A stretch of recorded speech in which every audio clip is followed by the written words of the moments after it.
Oi, turma do livro As Mais Belas Parábolas de Todos os Tempos, volume 1, Alexandre Rangel, O Discurso e a Prática.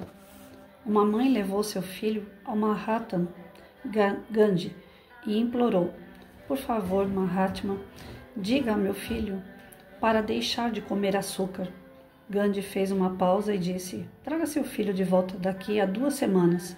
Intrigada, a mulher agradeceu e disse que faria como ele ordenara. 2 semanas depois, ela voltou com o filho. Gandhi fitou os olhos no jovem e disse: pare de comer açúcar. Agradecida, mas perplexa, a mulher perguntou: por que me pediu para trazê-lo em 2 semanas? Poderia ter dito a mesma coisa antes. Gandhi replicou: há 2 semanas eu também estava comendo muito açúcar. É aquela história, né?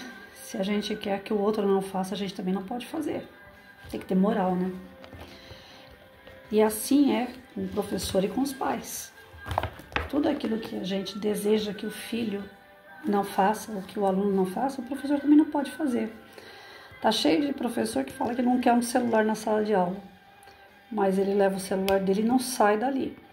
Ele coloca a lição na lousa, senta e vai olhar o celular. No finalzinho da minha carreira, eu estava tão cansada e a comorbidade estava me pegando de jeito, né? Aquele cansaço físico mesmo, dores, inchaço. Ainda bem que eu consegui por tempo e por idade me aposentar. Não foi por deficiência, mas eu estava ficando muito ruim em termos de saúde. Então eu cheguei a cometer esse erro, sim, de passar lição, de dar atividade para a molecada, sentar e olhar para a cara de celular, não vendo a hora do tempo passar e ir embora para casa. Que existem casos e casos de professores, eu acredito, porque eu também já passei por isso. Não fui aquela professora 100% até o final. Tive meus erros, minhas falhas, né? Mas, infelizmente, tem professores que não, que já é da índole dele, do caráter dele, de não dar atenção às crianças. Então, ele fica ali olhando. Antigamente era revistinha da Avon, Boticário, vinha esses panfletos para o professor na escola, ele ficava olhando aquilo com a lousa cheia de lição, para a molecada ficar ocupada enquanto ele olhava o panfleto. Depois veio o computador, notebook, depois veio o celular, pronto. Então, tem professores que falam: eu não quero que traga celular, mas ele não sai do celular. Como é que ele vai colocar moral? Tem professor que fala: não pode sair, mas ele não para dentro da sala de aula. Toda hora ele tem que sair para fazer alguma coisa, ou para conversar com alguém fora da sala de aula. Aí se o aluno está conversando, ele fala: não quero que converse na sala de aula, mas ele conversa.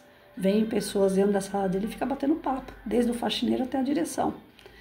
Então, tudo aquilo que a gente não quer que o outro faça, primeiro a gente tem que deixar de fazer. Porque se a fala for uma e a atitude é outra, não dá moral para que o outro acredite e também mude. Eu fui uma pessoa que eu cobrei muito, exigi demais de todos, os alunos, dos pais dos meus alunos, da direção de uma escola, da secretaria de educação. Eu exigi dentro de casa, com filho, com marido, com namorado, com pai, mãe. Eu sempre fui muito exigente.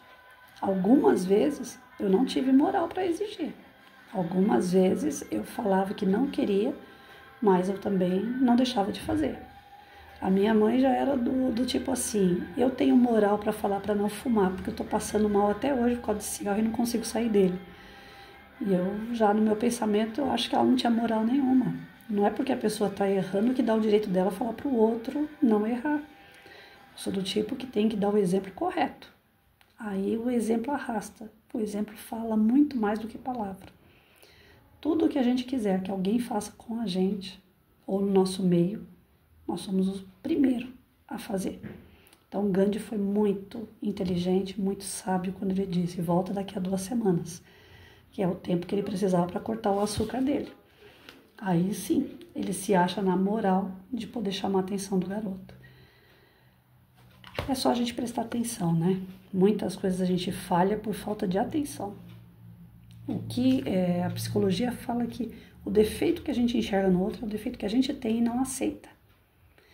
Então, se partir desse princípio dentro da psicologia, quantas pessoas a gente já não errou em julgar, condenar, de não aceitar, e sendo que era algo que estava dentro de nós também. Então, quando a gente for falar para alguém não faça, procure não fazer também.